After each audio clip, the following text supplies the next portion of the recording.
ایک قتل ہوا۔ قاتل لوگوں کے درمیان موجود تھا، لیکن کوئی اس کا نام نہیں جانتا تھا۔ پورا قبیلہ جھگڑ رہا تھا، ہر شخص دوسرے پر الزام لگا رہا تھا۔ پھر اللہ کی طرف سے ایسا حکم آیا جس کا قتل کے معاملے سے بظاہر کوئی تعلق نظر نہیں آتا تھا۔ ایک گائے ذبح کرو۔ لیکن آخر ایک گائے قاتل کا راز کیسے کھول سکتی تھی؟ ویورز، آئے سمجھتے ہیں۔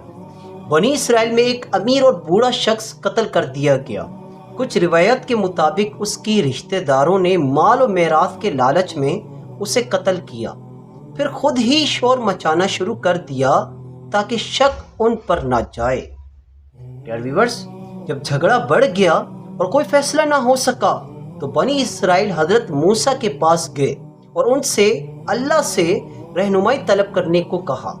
اللہ تعالیٰ نے حضرت موسیٰ علیہ السلام کے ذریعے فرمایا، وَإِذْ قَالَ مُوسَىٰ لِقَوْمِهِ إِنَّ اللَّهَ يَأْمُرُكُمْ أَن تَذْبَحُوا بَقَرَةً قَالُوا أَتَتَّخِذُنَا هُزُوًا قَالَ أَعُوذُ بِاللَّهِ أَنْ أَكُونَ مِنَ الْجَاهِلِينَ۔ اور یاد کرو جب موسیٰ نے اپنی قوم سے فرمایا، بے شک اللہ تمہیں حکم دیتا ہے کہ ایک گائے ذبح کرو، تو انہوں نے کہا کہ کیا آپ ہمارے ساتھ مذاق کرتے ہیں؟ موسیٰ نے فرمایا، میں اللہ کی پناہ مانگتا ہوں کہ میں جاہلوں میں سے ہو جاؤں۔ ویورز، یہ حکم سن کر بنی اسرائیل حیران رہ گئے۔ وہ سوچنے لگے، قتل کا راز جاننے کے لیے گائے ذبح کرنے کا کیا تعلق؟ انہوں نے کہا، کیا آپ ہم سے مذاق کر رہے ہیں؟ پروفٹ موسیٰ نے جواب دیا، میں اللہ کی پناہ مانگتا ہوں کہ میں جاہلوں میں سے ہو جاؤں۔ ویورز، اللہ کا حکم بہت آسان تھا، وہ کوئی بھی گائیں ذبح کر سکتے تھے، لیکن انہوں نے عمل کرنے کے بجائے سوالات شروع کر دیے۔ گائیں کیسی ہو؟ جواب ملا، نہ بہت بوڑھی نہ بہت چھوٹی بلکہ درمیانی عمر کی ہو۔ اس کا رنگ کیسا ہو؟ خالص زرد رنگ کی، جو دیکھنے والوں کو خوش کر دے۔ اس کی مزید نشانیاں کیا ہیں؟ جواب ملا، ایسی گائیں جو کھیتی باڑی نہ یا پانی کھینچنے کے کام میں نہ لائی گئی ہو اور وہ ہر عیب سے پاک ہو۔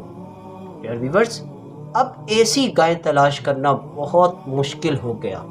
آخرکار انہیں ایک خاص گائے ملی، اور بعض روایت میں آتا ہے کہ اس کی قیمت بہت زیادہ دینی پڑی۔ ویورز، ہمیں یہاں پر کیا سیکھنے کو ملتا ہے؟ اگر وہ شروع میں اللہ کا حکم مان کر کوئی بھی گائے ذبح کر دیتے تو معاملہ آسان ہو رہتا۔ بیک ٹو دا پوائنٹ، جب گائے ذبح کر دی گئی تو اللہ تعالیٰ کے حکم سے اس گائے کے ایک حصے سے مقتول کو ٹچ کیا گیا، ٹچ کرنے کا حکم دیا گیا۔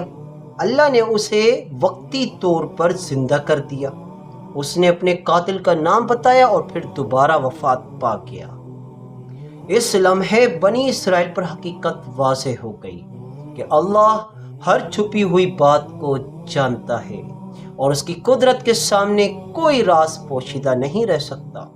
یہ واقعہ صرف ایک قاتل کو بے نقاب کرنے کے لیے نہیں تھا، بلکہ بنی اسرائیل کو یہ یاد دلانے کے لیے بھی تھا کہ اللہ مردوں کو دوبارہ زندہ کرنے کی پوری قدرت رکھتا ہے۔ لیکن اصل سوال آج ہمارے لیے ہے، کیا ہم بھی اللہ کے واضح احکامات کو اپنی خواہشات، بہانوں اور تاخیر کی وجہ سے مشکل تو نہیں بنا رہے؟ ایک آسان حکم تھا مگر زیادہ سوالات نے اسے مشکل بنا دیا۔ سورہ بقرہ کی یہ کہانی ہمیں سکھاتی ہے کہ کامیابی بحث اور بہانوں میں نہیں بلکہ اللہ کے حکم کے سامنے عاجزی، اطاعت اور اخلاص کے ساتھ جھک جانے میں ہے۔ یار ویورز، اگر یہ ویڈیو سمجھ میں آئی ہو، پسند آئی ہو، لائک کریں، شیئر کریں اور سبسکرائب کرنا نہ بھولیں۔ اللہ حافظ۔